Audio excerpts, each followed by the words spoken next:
আসসালামু আলাইকুম। এসএসসি রসায়ন অধ্যায় 11 খনিজ সম্পদ জীবাশ্ম এই চ্যাপ্টারের আজকের পর্বে দুইটা সৃজনশীল প্রশ্ন নিয়ে বিস্তারিত আলোচনা করব। যে সৃজনশীল প্রশ্ন দুইটা চট্টগ্রাম বোর্ডের 2023 সালেই আসছিল। এইখানে দেখো, এখানে প্রথম সৃজনশীল প্রশ্নটার দিকে তাকাও। এখানে প্রথমে কি দেওয়া আছে? প্রথমে দেওয়া আছে CnH2n, এটা হচ্ছে এ একটা যৌগ। দেখো এখানে কি দেওয়া আছে, এটা হচ্ছে এ। ওকে, এটা থেকে বি উৎপন্ন হয়েছে। বিটা কি? C4H8O2, এটা হচ্ছে বি। দেখো এরপরে এ থেকে আবার CnH2n+2, এটা হচ্ছে সি যৌগ। এখন দেখো এটা কি? দেখো CnH2n এখানে, তাহলে কার্বন যে কটা, হাইড্রোজেন তার দ্বিগুণ, তার মানে এইটা হচ্ছে অ্যালকিন, রাইট? অ্যালকিনের এখন কোনটা হইতে পারে আমরা জানি না, হইতে পারে ethyne, propyne, butyne, pentyne, hexyne. আর এটা হচ্ছে কার্বক্সিলিক অ্যাসিড। এখন কার্বক্সিলিক অ্যাসিড কার্বন কয়টা? 4টা। তাহলে 4টা কার্বন এইভাবে আমরা লিখতে পারি যে CH3 CH2 CH2 COOH। তাহলে এইটাকে আমরা এইভাবে লিখতে পারি। এখন গুণে দেখো, কার্বন কয়টা? 1 2 3 4, হাইড্রোজেন কয়টা? 3 2 5 7 আর 1 8, এই যে 8টা। আর অক্সিজেন দুইটা। তাহলে এটা হচ্ছে কার্বক্সিলিক অ্যাসিড, যেটা আমরা বলতে পারবো বিউটানোয়িক অ্যাসিড, রাইট? যেহেতু 4 কার্বন বিশিষ্ট। তো আমাদের প্রথমে ক নম্বরে বলছে অ্যালকাইল মূলক কাকে বলে। দেখো অ্যালকেনের প্রথম সদস্য হচ্ছে মিথেন, দ্বিতীয় সদস্য হচ্ছে ইথেন, দেখো C2H6, তৃতীয় সদস্য হচ্ছে প্রোপেন, H8। এই যে মিথেন, ইথেন, প্রোপেন, এগুলো থেকে একটা করে হাইড্রোজেন যদি চলে যায়, দেখো একটা করে হাইড্রোজেন চলে গেলে থাকবে কত? CH3, এক বন্ধন খালি হয়ে যাবে, মানে একটা হাত খালি হয়ে যাবে। C2H5, একটা হাত খালি হয়ে যাবে। আবার এখানে C3H7, একটা হাত খালি হয়ে যাবে। এগুলোকে বলা হবে অ্যালকাইল মূলক। মানে অ্যালকেন থেকে একটা হাইড্রোজেন কম হলেই এটাকে বলা হবে অ্যালকাইল মূলক। এই অ্যালকাইল মূলককে আর দ্বারা প্রকাশ করা হয়। ওকে, তো এটা ছিল ক নম্বরে। এরপর খ নম্বর প্রশ্নটার দিকে তাকাও। খ নম্বরে কি বলছে? খ নম্বরে বলছে পলিথিন সংযোজন পলিমার ব্যাখ্যা করো। দেখো পলিথিন কিভাবে তৈরি হয়? পলিথিন তৈরি হয় ইথিন থেকে। ইথিনের সংকেত কি? CH2 double bond CH2। এটা উচ্চ তাপ এবং উচ্চ চাপে এই যে ইথিন থেকে পলিথিন তৈরি হয়ে যায়। মানে ইথিনের অনেকগুলো মনোমার পরস্পরের সাথে যুক্ত হয়ে একটা মাত্র অণু তৈরি করে। তো এইখানে N সংখ্যক থাকলে এখানে CH2 এই যে দুই পাশে দুইটা হাত খালি হয়ে যাবে। অনেকগুলো। তুমি যদি এখানে ইথিনের 3টা অণু লেখো, দেখো CH2 এই একটা লিখলাম, পাশে আরেকটা লিখলাম CH2 ডাবল বন্ড CH2, পাশে আরেকটা লিখলাম CH2 ডাবল বন্ড CH2। এখন দেখো এইখানে একটা হাত যদি খালি হয়ে যায়, তাহলে দুই পাশে দুইটা হাত খালি। আবার একটা বন্ড ভেঙে, এইখানে একটা বন্ড ভেঙে গেল, এই পাশে একটা হাত খালি, এই পাশে একটা হাত খালি। এই একটা বন্ড ভেঙে গেল, এই পাশে একটা হাত খালি, এই পাশে একটা হাত খালি। তো দেখো এই বন্ড আর এই বন্ড মিলে একটা বন্ড তৈরি করলো, মানে এইটার মধ্যে সংযোগ হয়ে গেল। আবার এই দুইটা মিলে একটা সংযোগ হয়ে গেল। এখন তুমি বলবা কি এটাকে বড় একটা চেইন বলবা না? দেখো এখানে ছিল 2 কার্বনের একটা চেইন, এইখানে 6 কার্বনের একটা চেইন হয়ে গেছে। তো এখানে কয়টা নিছো তুমি? CH2 মানে ইথিন কয়টা নিছো? 3টা, 1 2 3। তাহলে 3টা মিলে বড় একটা চেইন তৈরি করছে। তাহলে একটা চেইন বলবো, আর আলাদা আলাদা বলবো 3টা। এরকম করে ইথিনের অনেকগুলো পরস্পরের সাথে মিলে বড় আকারে, এই যে এইখানে N এর মান ধরো 5 দিয়ে দিলাম, এইখানে 5, এইখানে 5 দেওয়া মানে কি? এইখানে 5 দেওয়া মানে হচ্ছে এরকমের 5টা সামনে চেইন তৈরি করছে। ক্লিয়ার? যেহেতু সংযোগ তৈরি করে, এই জন্য বলা হবে যে পলিথিন সংযোজন পলিমার, বা সংযোগ হয়ে তারপরে যে পলিমার কণ বিক্রিয়া, যে কোনো প্লাস্টিক জাতীয় দ্রব্য এইভাবে সংযোগের মাধ্যমে বা সংযোজন পলিমারের মাধ্যমে এগুলো যুক্ত হয়ে তারপরে এই যে পলিথিন বা এই যে প্লাস্টিক জাতীয় দ্রব্য তৈরি করা হয়। আচ্ছা, এখানে গ নম্বর বলছে বি যৌগ থেকে সি এর সমগোত্রীয় যৌগ প্রস্তুতি সমীকরণ সহ লেখো। দেখো বি থেকে সি, এই বি থেকে সি এর সমগোত্রীয়। এখন সি এর সমগোত্রীয় বলতে বোঝায় সিটা কি? সিটা হচ্ছে অ্যালকেন। দেখো এখন অ্যালকেনের ক্ষেত্রে যে কোনো একটা হলেই হবে। অ্যালকেনের ক্ষেত্রে আমরা জানি methane, ethane, propane, butane, pentane, hexane, heptane, octane, nonane decane. এই ধরনের যে কোনো একটা অ্যালকেন হলেই হবে, সেটা হচ্ছে বি থেকে। তা বি হচ্ছে কার্বক্সিলিক অ্যাসিড। তা কার্বক্সিলিক অ্যাসিড থেকে অ্যালকেন তৈরি করা যায়, তবে কার্বক্সিলিক অ্যাসিডের ক্ষেত্রে যে কয়টা কার্বন থাকবে, অ্যালকেনের ক্ষেত্রে একটা কার্বন কমে যায়। এটা আমরা 3 নম্বর পর্বে পড়ে আসছি। 3 নম্বর পর্বে একদম সিরিয়ালভাবে বিক্রিয়াগুলো দেওয়া আছে। আমি বারবার 3 নম্বর পর্বের কথা বলতেছি, কারণ 3 নম্বর পর্বটা অনেক গুরুত্বপূর্ণ। এখানে সবগুলো বিক্রিয়া একসাথে দেওয়া আছে। তো দেখো যে কোনো কার্বক্সিলিক অ্যাসিড থেকে অ্যালকেন তৈরি করতে পারবা কিভাবে, সেটা দেখায় 2টা বিক্রিয়ার মাধ্যমে। আর সেটা হলে এই কার্বক্সিলিক অ্যাসিডে যে কটা কার্বন থাকবে, অ্যালকেনের ক্ষেত্রে একটা কার্বন কমে যাবে। তাহলে প্রথমে কার্বক্সিলিক অ্যাসিডটা আমরা লিখে নেই। দেখো CH3 CH2 CH2 COOH, এটার সাথে বিক্রিয়া করবে সোডিয়াম হাইড্রোক্সাইড। সোডিয়াম হাইড্রোক্সাইড বিক্রিয়া করলে প্রথমে এই সোডিয়াম, এই যে বিউটানয়েড তৈরি হয়ে যাবে। তো CH3 CH2 CH2 COOH তৈরি করবে। দেখো তাহলে প্রথমে আমাদের কিন্তু এই হাইড্রোজেনটা সরিয়ে এই সোডিয়ামটা এখানে জায়গা দখল করবে, আর এই হাইড্রোজেন আর এই OH মিলে এক অণু পানি তৈরি করবে। ক্লিয়ার? তারপর এই যে সোডিয়াম বিউটানয়েড, এই সোডিয়াম বিউটানয়েড আবারও সোডিয়াম হাইড্রোক্সাইডের সাথে রিঅ্যাকশন করবে, COON। এটা আবার সোডিয়াম হাইড্রোক্সাইডের সাথে বিক্রিয়া করবে, তবে এইবার ক্যালসিয়াম অক্সাইডের উপস্থিতি, ক্যালসিয়াম অক্সাইড থাকলে তখন এইখানে যে কয়টা কার্বন, তা থেকে একটা কার্বন কমে যাবে, 4টা কার্বন, 3 কার্বন বিশিষ্ট অ্যালকেন তৈরি করবে। তো 3 কার্বন বিশিষ্ট অ্যালকেন হচ্ছে CH3 CH2 CH3। দেখো এটা হচ্ছে 3 কার্বন বিশিষ্ট অ্যালকেন। আর বাকি যে সোডিয়াম থাকবে, অক্সিজেন থাকবে, সেগুলো মিলে সোডিয়াম কার্বনেট তৈরি করবে, সোডিয়াম কার্বনেট। এই 2টা ধাপেই মূলত যে কোনো অ্যাসিড থেকে অ্যালকেন তৈরি হবে। এটা ছিল আমাদের গ নম্বর। আচ্ছা, ঘ নম্বরটা দেখি। ঘ নম্বরে কি বলছে? ঘ নম্বর বলছে এ থেকে বি প্রস্তুতি সম্ভব কি। দেখো এ থেকে বি প্রস্তুত করতে পারবা কিনা। কারণ এ কি? এ হচ্ছে অ্যালকিন। অ্যালকিন থেকে অ্যাসিড তৈরি করতে পারবা কিনা। তো এখানে CN এর মান যে কোনো হতে পারে, ঠিক আছে। দেখো অ্যালকিন থেকে অ্যাসিড তৈরি করা যায়, সেক্ষেত্রে কার্বনের নাম্বারে কোনো চেঞ্জ হবে না। যেহেতু এটা 4 কার্বন হচ্ছে 4টা, তো এইখানেও আমরা আমাদের 4টা ছিল, এটা বলতে পারবো আমরা। তাহলে দেখো আমাদের প্রস্তুত করতে হবে এ থেকে বি।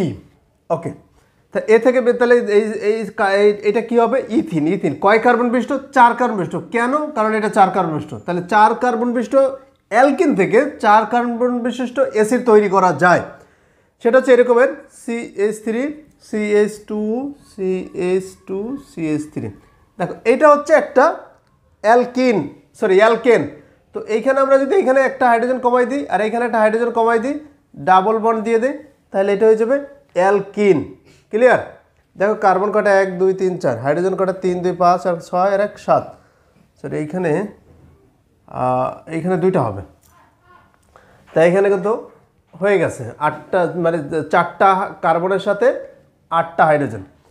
তো এইটার সাথে হাইড্রোক্লোরিক বিক্রিয়া করবে। দেখো কি বিক্রিয়া করাবো?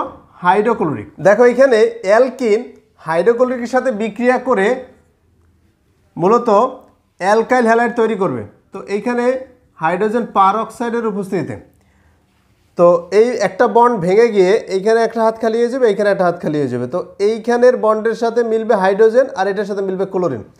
তো বিষয়টা এরকম হয়ে যাবে CH3 CH2, আর এই যে CH, এইখানে একটা হাইড্রোজেন যুক্ত হয়ে যাবে, CH2 হয়ে যাবে, আর পরে CH2 এখানে ক্লোরিনটা যুক্ত হয়ে যাবে। তো দেখো তখন অ্যালকাইল হ্যালাইড তৈরি হয়ে যাবে। এরপর ওই যে বারবার একই কথা বলবো, 3 নাম্বার পর্ব। ক্লিয়ার? তো 3 নাম্বার পর্বে অ্যালকাইল হ্যালাইড থেকে সিরিয়াল ওয়াইজ দেওয়া ছিল যে কিভাবে কার্বক্সিলিক অ্যাসিডের দিকে যাওয়া যায়। তো অ্যালকাইল হ্যালাইডের সাথে দেখো এখানে সোডিয়াম হাইড্রোক্সাইডে বিক্রিয়া করাবা। যে কোনো অ্যালকাইল হ্যালাইড এখানে 2 কার্বন বিশিষ্ট হোক, 3 কার্বন বিশিষ্ট হোক, 4 কার্বন বিশিষ্ট হোক, কোনো ব্যাপার না। যে কোনো অ্যালকাইল হ্যালাইডের সাথে সোডিয়াম হাইড্রোক্সাইড বিক্রিয়া করালে অ্যালকোহল পাওয়া যায়। কার্বন নাম্বার ওইটাই থাকবে, যে CH3 CH2 CH2 CH2OH। দেখো 4 কার্বন বিশিষ্ট অ্যালকোহল পাওয়া গেল, ক্লিয়ার। এছাড়া সোডিয়াম ক্লোরাইডও পাওয়া যাবে, সোডিয়াম ক্লোরাইড সেটা লিখলাম না। আচ্ছা দেখো, এই যে কোনো অ্যালকোহলের সাথে আবার অ্যালকোহল থেকে অ্যালডিহাইড পাওয়া যায় কিভাবে? দেখো এই যে CH3 CH2 CH2 CH2OH, যে কোনো অ্যালকোহল। দেখো এইখানে আমরা পটাশিয়াম ডাইক্রোমেট নেব, এই যে K2Cr2O7 পটাশিয়াম ডাইক্রোমেট, আর সালফিউরিক অ্যাসিড নেব H2SO4। এই দুইটার উপস্থিতিতে এখানে একটা, এই দুইটা মিলেই একটা জায়মান অক্সিজেন তৈরি হয়ে যাবে। দেখো জায়মান অক্সিজেন, এই জায়মান অক্সিজেনটাই মূলত এই অ্যালকোহলের সাথে মিলে অ্যালডিহাইড তৈরি করবে। তো হয়ে যাবে butanol, CH3 CH2 CH2 CHO। এই যে দেখো একটা অ্যালডিহাইড তৈরি করলো, ক্লিয়ার। আর এখানে পানি তৈরি হবে, ওকে। এই অ্যালডিহাইডের সাথে আবার পটাশিয়াম ডাইক্রোমেট বিক্রিয়া করে সেইখানে আবার জায়মান, সেম এই বিক্রিয়াটার মতোই। দেখো এই অ্যালডিহাইডটা CH3 CH2 CH2 CH2 sorry CHO, এটা হচ্ছে অ্যালডিহাইড। সেম রিয়াকশনে আবার এখানে জায়মান অক্সিজেন তৈরি হবে, কিসের উপস্থিতিতে? ওই যে পটাশিয়াম ডাইক্রোমেট H2SO4, সেখানে কার্বক্সিলিক অ্যাসিড আসবে CH3 CH2 CH2 COOH। দেখো তো এটা আমরা 3 নম্বর পর্বে একদম স্পষ্ট করে এগুলো সবগুলোই লেখা ছিল। তো দেখো যে কোনো ইথিন থেকে, মানে সরি যে কোনো অ্যালকিন থেকে, সেটা হোক 4 কার্বন 5 কার্বন 6 কার্বন, যে কোনো কার্বন বিশিষ্ট ইথিন থেকে সরি অ্যালকিন থেকে মূলত কার্বক্সিলিক অ্যাসিড তৈরি করা যাবে। এখানে কার্বন নাম্বার যে কটা থাকবে এখানেও সেম সে কটাই আসবে। এই ধাপে প্রথম হাইড্রোক্লোরিক দ্বারা বিক্রিয়া করলেই অ্যালকাইল হ্যালাইড পাওয়া যাবে, অথবা তোমার এটা হচ্ছে অ্যালকিন থেকে, অথবা অ্যালকেন থেকে তৈরি করা, সেটাও দেখাইছি। অ্যালকেনের সাথে ক্লোরিন বিক্রিয়া করলে তাও অ্যালকাইল হ্যালাইড তৈরি করবে। তারপর এইভাবে। তো এটা ছিল আমাদের চট্টগ্রাম বোর্ডের প্রথম সৃজনশীল প্রশ্নটা। এখানে চট্টগ্রাম বোর্ডের দ্বিতীয় সৃজনশীল প্রশ্নটার দিকে তাকাও, এখানে কি কি দেওয়া আছে দেখো। এখানে প্রথম যেটা দেওয়া আছে সেটা হচ্ছে অ্যালকিনের সাধারণ সংকেত CnH2n। সেকেন্ড নাম্বার দেওয়া আছে অ্যালকেনের CnH2n+2, আর 3 নম্বরে দেওয়া আছে অ্যালকাইনের CnH2n-2। এটা এখানে বলে দিছে আমাদের কার্বন নাম্বার 3টা। দেখো এখানে n সমান 3, মানে কার্বন নাম্বার হচ্ছে 3। Okay fine. তো প্রথম আমাদের ক নম্বর প্রশ্নটা হচ্ছে ব্রোঞ্জ কি? দেখো ব্রোঞ্জ হচ্ছে কপার আর Sn টিন। দেখো এটা কপারের আর এটা টিনের প্রতীক। এদের গলিত যে মিক্সড করে যে ধাতু পাওয়া যাবে সেটা হচ্ছে ব্রোঞ্জ। এই দুইটা গলিয়ে যে ধাতু পাওয়া যাবে সেটাই হচ্ছে ব্রোঞ্জ। আচ্ছা খ নম্বর বলছে, দেখো এখানে খ নম্বর বলছে চাষাবাদ কিংবা খাদ্যের জন্য আমরা রসায়নের উপর নির্ভর করি, ব্যাখ্যা করো। হ্যাঁ, চাষাবাদ বলো আর কিংবা খাদ্য বলো, এটার উপরে আমরা রসায়নের উপর নির্ভর করি। কারণ বিভিন্ন কীটনাশক দেখো তুমি, বিভিন্ন সার তৈরি করা, সেটা কিন্তু এই যে রসায়নের ফল, বিভিন্ন ক্রিয়া বিক্রিয়ার মাধ্যমে। তারপরে বিভিন্ন পোকামাকড়, ক্ষতিকর যে পোকামাকড়গুলো আছে ফসলের, সেগুলোকে ধ্বংস করার জন্য বা সেগুলোকে মেরে ফেলার জন্য আমরা কীটনাশক ইউজ করি। তাই সবগুলোই এই ধরনের রাসায়নিক যত পদার্থ আছে সবগুলোই কিন্তু রসায়নের ফল। এখানে তোমাদের লেখা আছে, দেখো এটা পড়ে দেখবে, এটা একদম সিম্পল। এবার গ নম্বর দেখো 4 নং উদ্দীপকে প্রাপ্ত জেড যৌগে মৌলের শতকরা সংযুক্তি নির্ণয় করতে বলছে। আচ্ছা এইটা যেহেতু ষষ্ঠ অধ্যায়ের, তারপর আমরা এটা বলি। এখানে 4 নাম্বার কি দেওয়া আছে বলো তো? 4 নাম্বার দেওয়া আছে C4H6। দেখো C4H6 এটার সাথে পানি বিক্রিয়া করাইছে এবং এই যে প্রভাবকগুলো আছে 20% সালফিউরিক অ্যাসিড নিচে, 2% মার্কিউরিক সালফেট নিচে, আর 80 ডিগ্রি সেলসিয়াস তাপমাত্রা। দেখো এটা হচ্ছে একটা অ্যালকাইন, যে কোনো অ্যালকাইনের সাথে পানির বিক্রিয়া করালে সেখানে অ্যালডিহাইড তৈরি হয়ে যাবে। সিম্পল, যে কোনো অ্যালকাইন, এটা 4 কার্বন বিশিষ্ট একটা অ্যালকাইন। কেন অ্যালকাইন? কারণ কার্বন যে কটা, হাইড্রোজেন তার দ্বিগুণের চেয়ে 2টা কম। এই যে 4 দ্বিগুণ হচ্ছে 8, 2টা কম মানে 6, তাহলে এটা অ্যালডিহাইড তৈরি হয়ে যাবে। তাহলে 4 কার্বন বিশিষ্ট অ্যালডিহাইড CH3CH2CH2CHO, ক্লিয়ার? তো 4 কার্বন বিশিষ্ট অ্যালডিহাইড হয়ে যাবে। তো এটার আমাদের বলছে শতকরা সংযুতি। শতকরা সংযুতি মানে কার্বন কত পার্সেন্ট, তারপর হাইড্রোজেন কত পার্সেন্ট, অক্সিজেন কত পার্সেন্ট। দেখো এখানে কার্বন আছে কটা, 1 2 3 4, তাহলে কার্বনের ভর 12 করে, 4 12 48, কার্বনের টোটাল ভর হচ্ছে 48। দেখো হাইড্রোজেন কয়টা আছে, হাইড্রোজেন আছে আমাদের এই যে 3 2 5 7 1 8, তা হাইড্রোজেন আছে আমাদের 8টা। আবারও দেখি 3 2 5 7 আর 8, তাহলে হাইড্রোজেন হচ্ছে ভর টোটাল 8। এখন অক্সিজেনের টোটাল ভর কত, 16। এখন গুনে ফেলো, 64 আর 72, দেখো 72, তাহলে টোটাল ভর হচ্ছে 72। এখন কার্বনের শতকরা সংযুক্তি, কার্বনের টোটাল ভর 48, উপরে দিয়ে দাও 48, গুণ দিয়ে দাও 100 আর ভাগ দিয়ে দাও টোটাল এই যে 72, তাহলে পার্সেন্টেজে বের হয়ে যাবে। হাইড্রোজেনের শতকরা বের করবা, এই যে 8 গুণ দিয়ে দেবা 100 ভাগ দিয়ে দেবা 72, এই যে পার্সেন্টেজ বের হয়ে যাবে। সিম্পল একদম। অক্সিজেনের টোটাল ভর কত, 16, গুণ দিয়ে দেবা 100 ভাগ 72, পার্সেন্টেজ বের হয়ে যাবে। তো এভাবে আমরা এগুলোর শতকরা সংযুক্তি বের করতে পারি। এইখানে একদম স্পষ্টভাবে কিন্তু করে দেওয়া আছে যে কোনটার কত পার্সেন্ট, ঠিক আছে? তা কোনটা কত পার্সেন্ট করে আছে সবগুলো কিন্তু এইখানে তোমাদের অ্যান্সারে দেওয়া আছে। দেখো এগুলো কোনো ব্যাপার না। এরপরে ঘ নম্বরটার দিকে তাকাই। ঘ নম্বর কি বলছে? ঘ নম্বর বলছে এই তিনটার যে 1 2 3 নং যৌগে কিভাবে পরীক্ষার মাধ্যমে শনাক্ত করবে। দেখো এইটা হচ্ছে একটা অ্যালকিন আর এটা হচ্ছে অ্যালকাইন। এই দুইটা অসম্পৃক্ত হাইড্রোকার্বন, কারণ এটার মধ্যে কার্বন কার্বন ডাবল বন্ড আছে, এটার মধ্যে কার্বন কার্বন 3টা বন্ড আছে, রাইট? তো ডাবল বন্ড এবং ট্রিপল বন্ড এই জাতীয় যে যৌগগুলো অ্যালকিন আর অ্যালকাইন, তাদের সাথে ব্রোমিন বিক্রিয়া করলে ব্রোমিনের লাল বর্ণ বিনষ্ট হয়ে যায়। তারপর পটাশিয়াম পারম্যাঙ্গানেটের সাথে বিক্রিয়া করলে যে গোলাপি বেগুনি বর্ণ আছে সেটাও বিনষ্ট হয়ে যায়। দেখো এইখানে তোমাদের এখানে 2টা বিক্রিয়া দিয়েছে, একটা হচ্ছে অ্যালকিন আর একটা হচ্ছে অ্যালকাইনের ক্ষেত্রে 2 রকমের 2টা বিক্রিয়া দিয়েছে। দেখো এটা যে কোনো ক্ষেত্রে প্রযোজ্য। তাহলে C3H6 এটার সাথে তুমি যদি ব্রোমিনের বিক্রিয়া করাও, দেখো তাহলে এই CH3 আমরা গাঠনিক সংকেত হিসেবে লিখি যেহেতু 3টা কার্বন। তারপরে এই যে দেখো এখানে কিন্তু ডাবল বন্ড ছিল এটার মধ্যে, ক্লিয়ার? এরকম ছিল, এই যে ডাবল বন্ড CH2, ঠিক আছে? তাহলে CH3, তাহলে দেখো কার্বন কটা 1 2 3, হাইড্রোজেন কটা 3 2 5 আর 1 6, এই যে 6। তো এই ডাবল বন্ডটা ভেঙে গিয়ে এইখানে একটা ব্রোমিন যুক্ত হয়েছে আর এইখানে একটা ব্রোমিন যুক্ত হয়েছে, ডাইব্রোমো প্রোপেন হয়ে গেছে। তো এইখানে ব্রোমিনের যে লাল বর্ণ সেটা বিনষ্ট হয়ে গেছে।